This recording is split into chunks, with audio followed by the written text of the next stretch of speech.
على الافتر افكت نقدر بسهوله نتحكم في دوران الحواف بتاعه الشيب لاير، وده عن طريق الراوندنس او الخصائص اللي موجوده اصلا في الشيب لاير. بس في حاجه بتدينا تحكم اقوى واشمل، وهو الراوندنس موديفاير، واحد من ابسط الموديفايرز على الافتر افكت، ولكن رغم بساطته فهو مهم جدا. بدون كلام كتير يلا بينا نشوف على طول.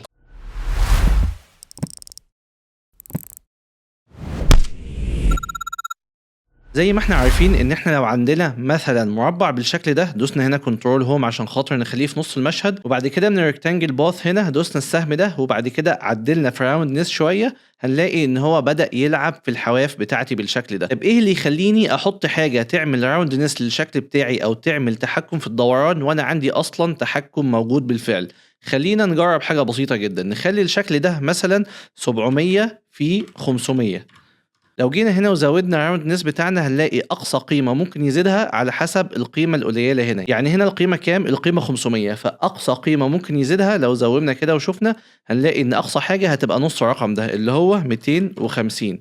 لو جينا نقلل كده شويه هنلاقيه بيقل معانا، لو جينا نزود هنلاقي بعد ال 250 الشكل مش عاوز يتعمل له دوران اكتر من كده.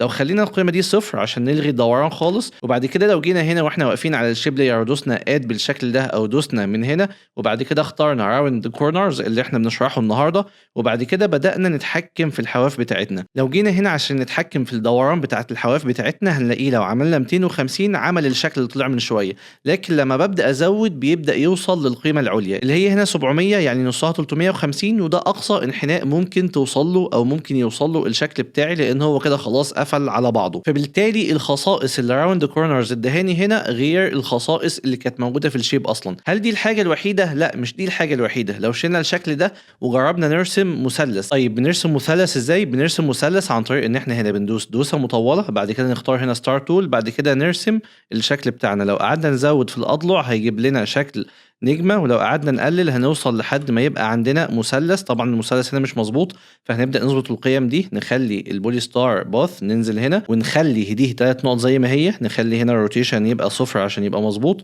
ونخلي القيمه هنا 50 و100. لو احنا مش حافظين القيم ادوس بس كليك يمين هنا واخلي دي ريست، وادوس هنا كليك يمين وادوس دي ريست برضه، فهيجيب لي القيم الطبيعيه للمثلث بتاعي. وبعد كده ممكن اعمل سكيل عادي للشكل بتاعي، او ان انا اكبر الباص مفيش مشكله. بعد كده ادوس كنترول هوم واخليه في نص المشهد بتاعي، وهنبدا نلعب هنا في راوند نس بتاعنا بالشكل ده، وممكن نلعب هنا كمان عشان خاطر يغير الشكل بتاعنا، لكن مش هيظبط الدنيا زي ما انا متخيل. انا اللي عاوز اعمله هنا ان انا اخلي الحواف دي والحواف دي دائريه، زي مثلا ما بعمل على الاسليتور. لو انا عاوز اخلي الحواف دي دائريه فبمسك النقطه دي مثلا وبعد كده بحركها بالشكل ده، او بعلم عليهم كلهم وبعد كده بختار كده، فهنا بيلعب لي في الحواف بتاعه الشكل. الخصائص اللي موجوده هنا هتبقى معقده عشان اوصل للشكل اللي انا عاوزه. فلو جيت هنا وواقف على الشيب لاير ودوست هنا اد واخترت نفس الاوبريتور بتاعنا، وبعد كده جيت العب في الكورنرز بتاعتنا وزودت دي بالشكل ده، هلاقي جبت الشكل او جبت الحركه اللي انا عاوز اعملها. طبعا عشان مكبر السكيل والعب في راديوس وكده، فالدنيا ايه مش هتقل معايا اكتر من كده. بس اللي حصل هنا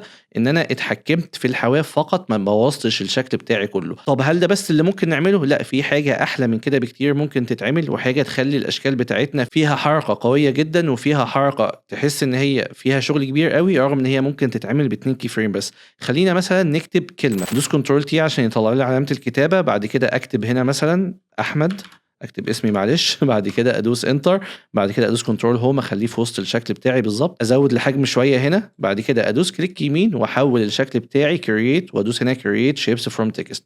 دلوقتي الشكل بتاعنا اتحول لشيب. لما اجي هنا ادوس سهم لتحت صغير كده وادوس هنا اد وادوس هنا راوند كورنرز، بصوا اللي هيحصل معايا ايه لما اجي ازود القيمه بتاعتي. هيبدا الشكل يبقى حواف دائريه بالشكل ده، وممكن اجي هنا اروح حاطط كي فريم، بعد كده اجي عند ثانيتين وليكن او عند ثانيه ونص واخلي دي صفر، وبعد كده ادوس حرف الان، بعد كده اشغل، فهيبقى الشكل بتاعي كانه ايه، كاني لعبت في كل باص لكل حرف حركه معقده او صعبه، لكن كل اللي انا عملته حطيت فعلا 2 كي فريم بس. لو قللت دي شويه كمان دوست اف 9 ولعبنا في الجراف شويه بالشكل ده، جينا هنا عملنا كده وعملنا كده شويه زي ما احنا اتعودنا واتكلمنا على الجراف في اكتر من فيديو، ونشغل ونشوف هنلاقي الحركه معانا لطيفة جدا وحلوة جدا وشكلها شيك جدا، ونقدر نستخدمها في تكست انيميشن، نستخدمها في لوجو، نستخدمها في حاجات كتير.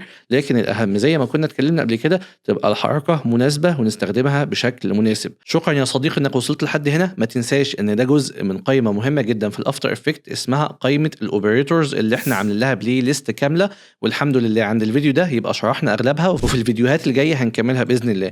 الفيديو اللي جاي هيكون مختلف شويه لان هو هيكون متعلق بالفيديو ده لكن بيتكلم عن حاجه تانية خالص. هيبقى فيديو صغير ولطيف ومهم جدا، استنوه واستنوا اي فيديوهات جديده. اشوفكم على خير، ما تنسوش الدعم، انتوا عارفين ان هو بيفرق. اشوفكم على خير في فيديو جديد. سلام يا اصدقاء.